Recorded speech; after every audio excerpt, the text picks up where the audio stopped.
everybody. Welcome to Making It, a weekly podcast about how to build a great business, produced by Enterprise, your 6 a.m. briefing on finance, business, and economics in Egypt. This season is brought to you by CIB, the partner of choice for CEOs and leaders of businesses at all stages of their growth stories. By the United States Agency for International Development, which has a 40-year history of inspiring Egyptian success in partnership with the government and the people of Egypt. And by EFG Hermes, the leading financial services corporation in frontier emerging markets, helping businesses realize their full growth potential. Your host today is Hisham, Enterprise's executive editor.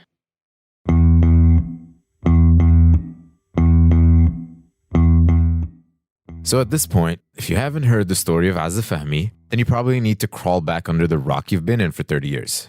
The abridged version of the story is this. Azza Fahmy took the traditional male-dominated handicrafts work of Upper Egypt and turned it into a global jewelry and luxury brand. What's little known, however, is how the Azza Fahmy brand has grown to become one of the great matriarchies of the Egyptian business world. The torch has now been passed down to her daughters, Fatma Ghali, the managing director, and Amina, the creative and design guru. The responsibility of carrying the legacy forward and the challenge of maintaining its success is a pressure any generation that has inherited a company has to go through. But on top of that, the new generation has to deal with a set of new problems that the trusted manual has not accounted for. In Azza Fahmy's world, these range from keeping up with jewelry designs and setting some new ones, to dealing with copycats, managing marketing in the social media age, and maintaining quality of products that are now challenging some of the leading luxury brands of Europe.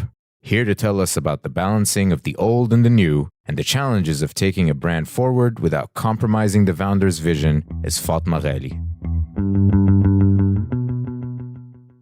We like to start off by asking you about your childhood, specifically the toys and games that you played. So tell us about that. We did a lot of sort of creative, and I say creative now, but it was more of like drawing on the walls and really making a mess out of all of our rooms and everything we had. But I think we both had a lot of creativity. So we did a lot of arts and crafts and a lot of stuff with our hands. And that had nothing to do with your jobs going forward. I want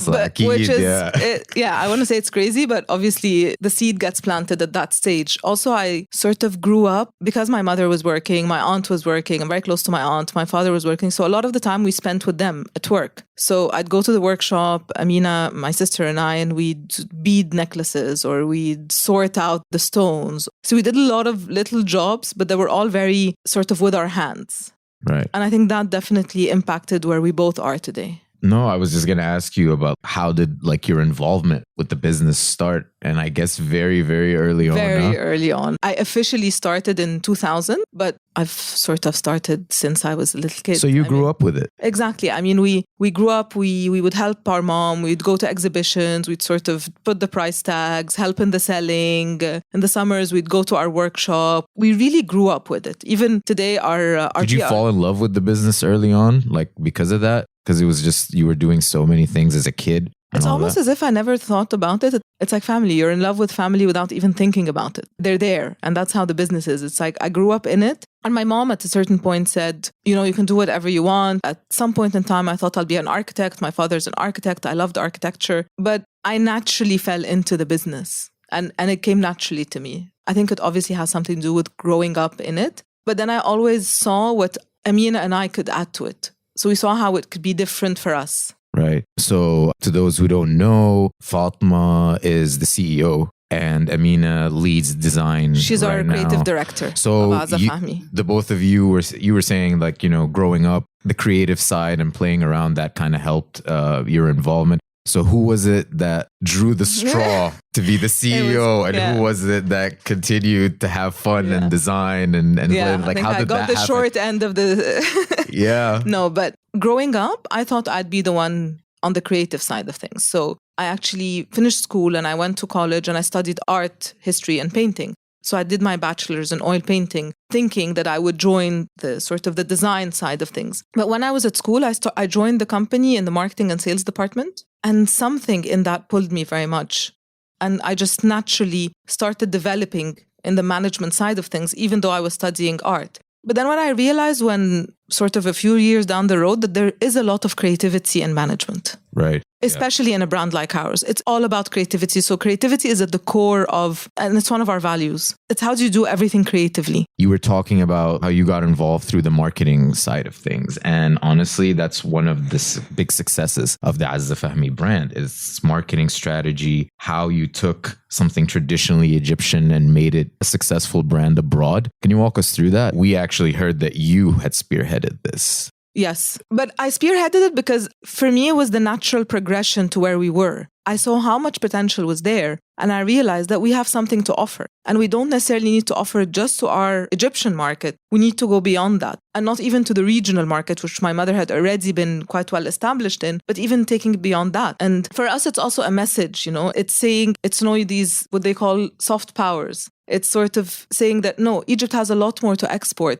And it's showcasing especially our culture. Since 2016, that's exactly. been the focus of policy is how do we maximize exports? Exactly. And so it's through food, it's through design, it's through art, it's through literature. And that's really what other people connect to. People connect to people. People connect to something that touches their lives. And so this is part of what we believe in doing. So how'd you pull it off? We're still pulling it off. It's a process. But for us, we always believed in our product. So if you have a strong product, which we know we do, it's then about taking the right steps. I don't want to say right because there are no right steps, but taking the steps that could lead to where you want to go. So for us, it was going to Europe. And this is sort of the center of excellence for luxury. That's where the luxury market is. It's not in Egypt. It's not in Africa. It's not in the Middle East. You need to sort of get that stamp of approval from Europe. So we started working on that. We focused on the UK market, London especially, and sort of doing a lot of partnerships to get to understand the market, but start to be known in the market. And then that led to us opening our first flagship store in London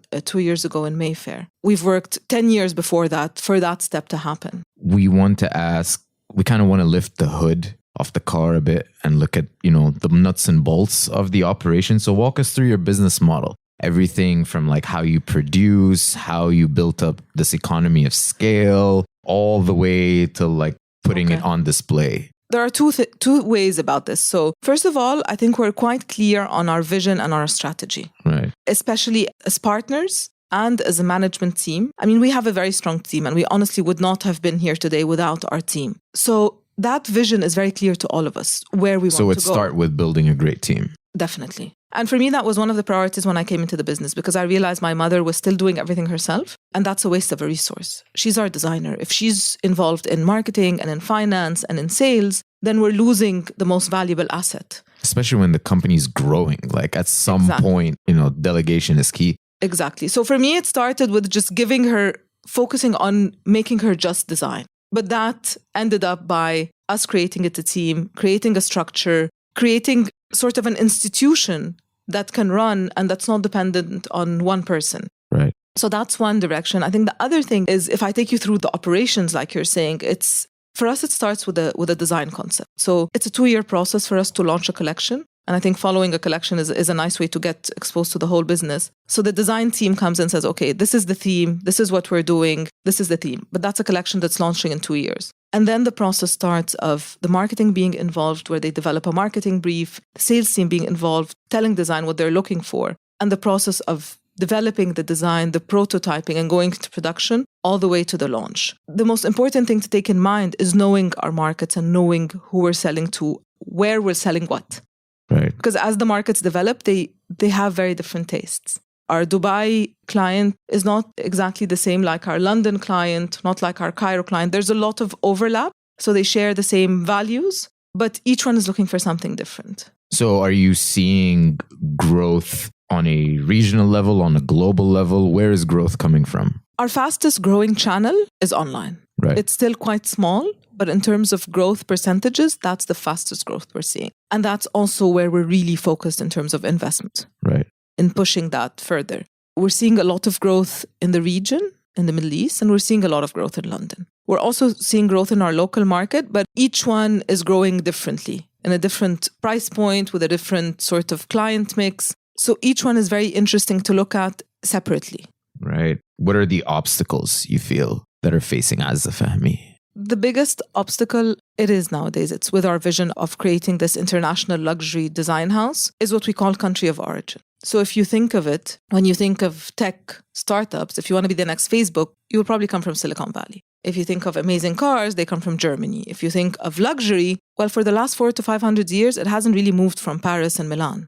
So it's in France and Italy. So trying to create a luxury brand from outside of these centers of excellence is very challenging because, first of all, the consumer doesn't identify with a made in Egypt luxury brand as opposed to a made in Italy shoe or a made in France leather bag. Secondly, the ecosystem isn't there. The team that you're working with needs to be developed. The craftsmen, we're now actually just launched our vocational school where we're training craftsmen because one of our challenges is trying to find the right craftsmen. And then also all the supporting industries. So our PR agency is in London. We work with creative agency that's in Paris. Actually, it becomes very challenging to create it and to convince the consumers that luxury can come from outside. So even in the US, no one has made it to the level of Chanel, Vuitton, Dior, Gucci. No one is there. Absolutely. So even the bigger brands that are trying to make it, there's a barrier. It's a challenge, but it's a challenge that we want to take on. Right. But do you not see that there is now, and not just in Egypt and with Azza Fahmy, but there is this emerging markets are starting to come up now. And Absolutely. They are pushing that dominance that you're saying has been 400, 500 years. I was watching a documentary on Netflix the other day about how China is starting to challenge French dominance in wine. And you would never think that China would do that. So are you noticing that? Absolutely. And are you part of that? People are ready for that. People want something different. People want to hear a different story. Right. So there's also a readiness from the market. And that's what we're trying to do. It's a very fine balance between being from Egypt and knowing our DNA and what we stand for, but also playing the international game and being present in those markets. It's that constant balance between both to really make an impact on the international market. You were talking about how part of that process was developing the craftsmanship and the quality. How'd you manage to ensure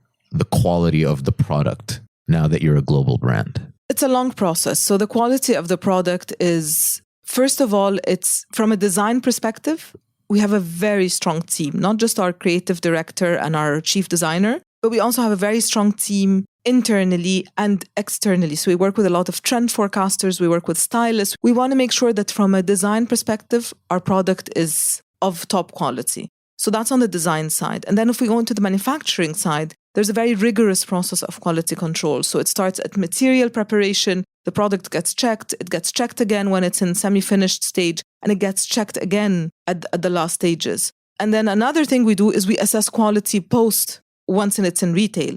So what are our levels? How much do we get maintenance? And that's a number we're constantly challenging ourselves. Do you have to maintain products after they go into retail? We do that. Huh. Maintain in the sense of if it's in retail, sometimes it's just polishing. The silver went a bit darker, and that's something we constantly offer. But then we're also an after-sales service. Exactly. I want to look at the industry in general, and how do you keep up with these trends that can just shift so easily, especially nowadays? We're a bit lucky with jewelry that it's not as fast as fashion. Right. And other things. So jewelry is quite a slow industry. So for example, we've just launched our Mamluki collection that's inspired by Mamluk art. That's been 3 years in the making, where we worked with curators from the V&A. That won't change. But then we need to have a fast response time with shorter collections that we could do, or pieces where you're addressing a trend, where you need to address the market much faster than that 2 year. That's a challenge we're facing now. Maintained It is brought to you in association with USAID. For 40 years, the American people, through USAID, have invested over $30 billion to inspire Egyptian success in partnership with the government and the people of Egypt. Are you a big enough brand at this point that you can just kind of sidetrack all of that by simply creating the trends yourself? You're the ones who set the trend for... In our home markets, definitely. Yeah. So in Egypt and in the region, definitely. So people wait to see what sort of collection we're going to launch. And then you see a lot of smaller designers being influenced by that. But in the international market, that's not the case. So again, it's that fine balance because we are at different stages in different markets. So in our home market, we're sort of leaders. We're influencers. We sort of pull the market in a certain direction. But we're at a very different stage, at a very early stage in Europe, for example.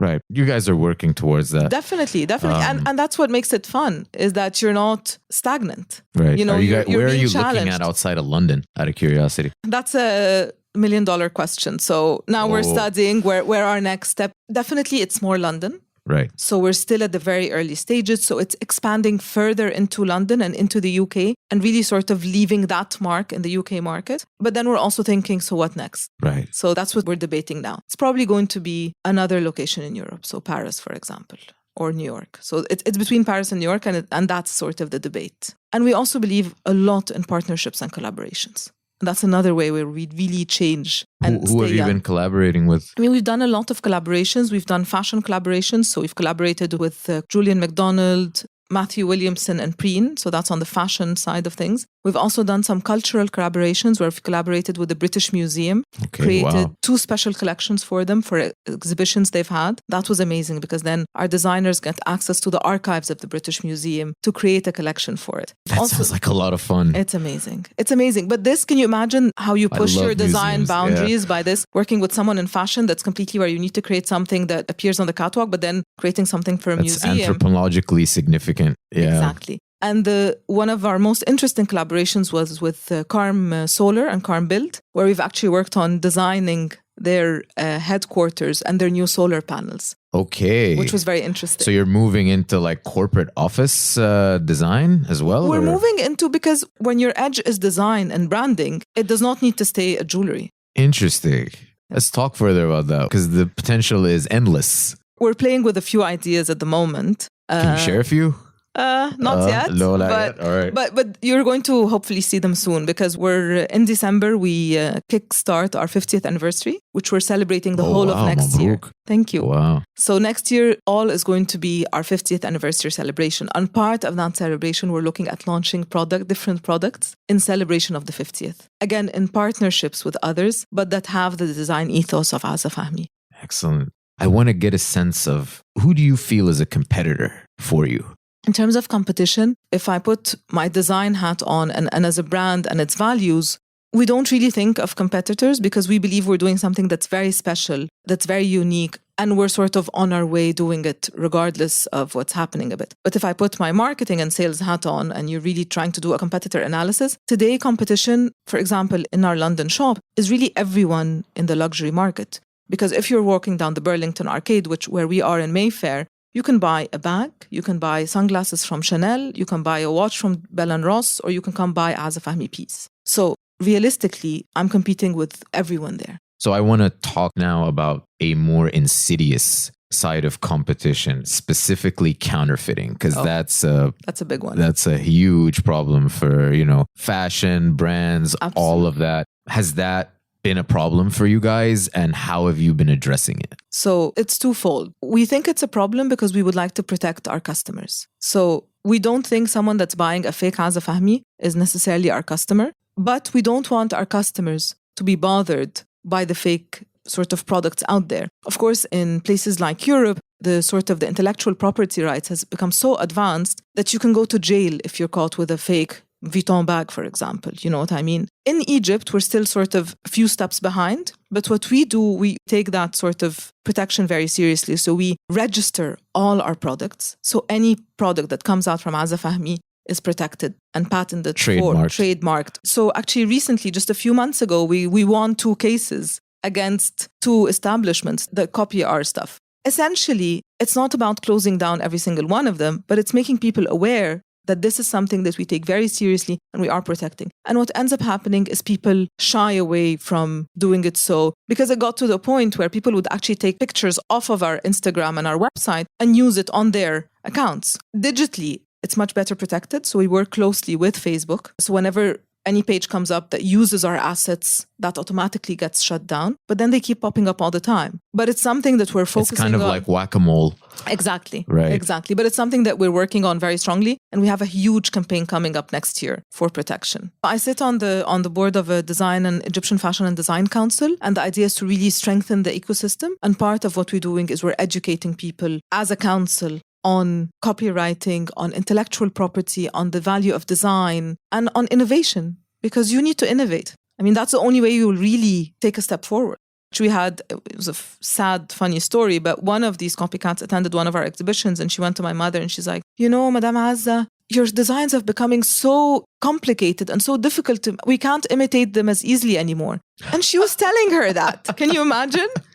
Like, this is how little they think they're doing something wrong, right? Exactly. So she's okay with imitating to the extent of asking us to simplify our designs. So our designs also are becoming quite difficult to imitate. So they're imitating some of our more basic designs. Our more complicated design, they're too expensive to imitate. Right. So we're talking about the next 50 years. And to get to there, we need to kind of talk about you and Amina and how you kind of inherited this huge legacy. And I just want to start first by asking, were you and Amina kind of groomed to do this? Like, do you feel that? Like, was that exposure intentional, do you think? Like, was Azza Fahmy, all right, she has this master plan. I have these two great creative daughters. I want them in the business. Let's take them from an early age and expose them. Do you feel like, does it feel that way? Or did you both kind of separately, through your own experiences in life, kind of went away and then decided, no, we're coming back to this? We never went away. So it was, so it's probably the master plan, but it never felt, no, honestly, it never felt that way. I think it happened organically. I think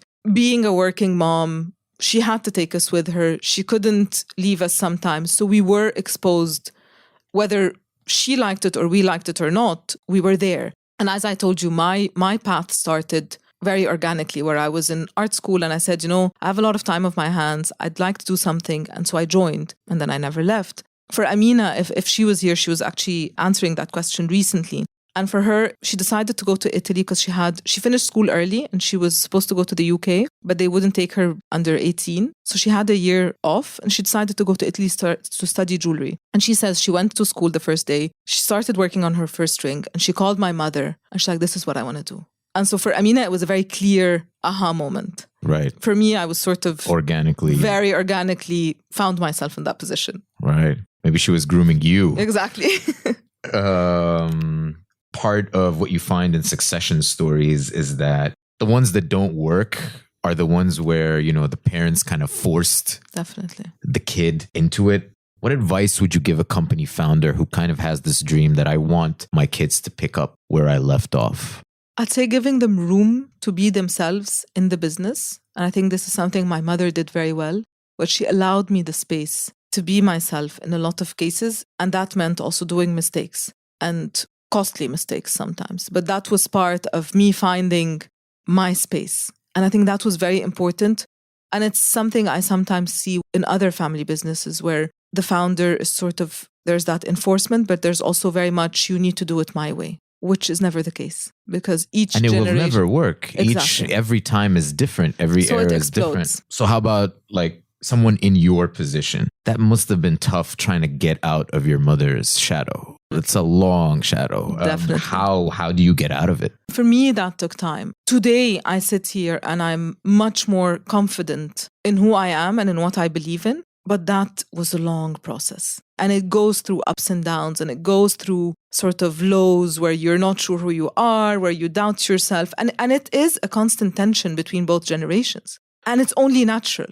I was just going to ask you, like, because you and Amina and Azza are all work together. Is there a conflict? Do you see, has there been generational conflict and friction? Of course, there has been. And I mean, Amina and Azza see it in design, but then I believe that pushes them to develop something very unique. Right. Because Amina came in with a very contemporary, her studies were, she did her bachelor's in contemporary jewelry. And my mother comes from a very traditional school, but then that mix gave an amazing new sort of baby in terms of product. A nice merger of ideas. Exactly. From a creative perspective. The good thing is we don't have major conflicts on the dream or the vision, which I think is fantastic. Because if we're not aligned in that, then that doesn't work. Sometimes we're not aligned on the how, but then that's just part of the process because I think we all need to be challenged. Right. And in a luxury business or in a jewelry business, it's all about the long term.